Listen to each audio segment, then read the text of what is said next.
আপনারা মুতা বিয়ে সম্পর্কে আমার কাছে কেন জানতে চাইলেন? আমাকে কি এক্সপার্ট মনে হয় এসবের ব্যাপারে? কি মুতা বিয়েতে এক্সপার্ট নাকি আপনি? মুতা বিয়েতে আমি এক্সপার্ট না, তবে কনসেপ্টের ব্যাপারে আমি জানি।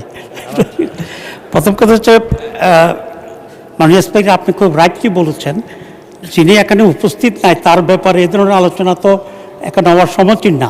আমি আশা করি, আর মামুনুল হক সাহেবের ব্যাপারে যে তথ্য দিয়েছে এটা একেবারেই ভুল তথ্য। উনি কোনো মুতা বিবাহ করেন নাই, গাজীপুরের কোনো জায়গায় এরকম কোনো ঘটনা ঘটে নাই। যেটা হ্যারেস করা হয়েছিল নারায়ণগঞ্জ, ওনাকে উনি বিয়ে করেছিলেন এবং এটা এখন এস্টাবলিশ আছে। তা বিয়ে করার তো জায়েজ আমির জামা, মাননীয় স্পিকার।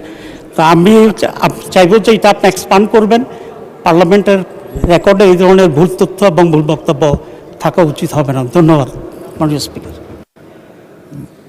মাননীয় উপনেতা কি চিফ হুইপ বলবেন? বলেন। স্পিকার, যা অসংসদীয় এবং সমীচীন নয়, বিফিটিং দেখায় না। মাননীয় স্পিকার, আপনাকে অনুরোধ করছি সেটা মানে প্রসিডিংস থেকে এক্সপেন্স করার জন্য। ধন্যবাদ।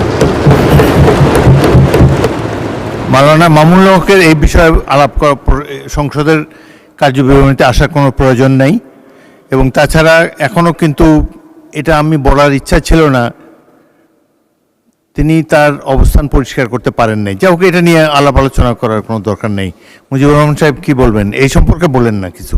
এটা একজন রাজনৈতিক নেতার জীবনের অন্ধকার অংশ, এখানে এখানে আলোচিত হোক, এটা চাই না আমরা। এই বিষয়ে বলেন না, অন্য কোনো কিছু বলবেন? মাননীয় স্পিকার, ধন্যবাদ।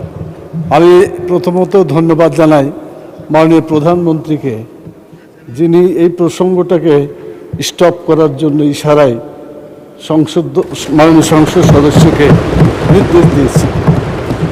দ্বিতীয় যেটা, আপনার মন্তব্য এটা সঠিক। এক সময় ছিল মুতা বিয়ে করা যেত, কিন্তু পরবর্তীতে হারাম হয়ে গেছে, এটা নিষিদ্ধ, এখন করা যাবে না। এই কথাটা আপনি যোগ করে দিলে এটা সঠিক তথ্য থাকবে। না হলে এভাবে থাকলে মনে হবে যে বোধহয় এখনও কিছু করা যাবে। এটা আর করা যাবে না, এটা হারাম।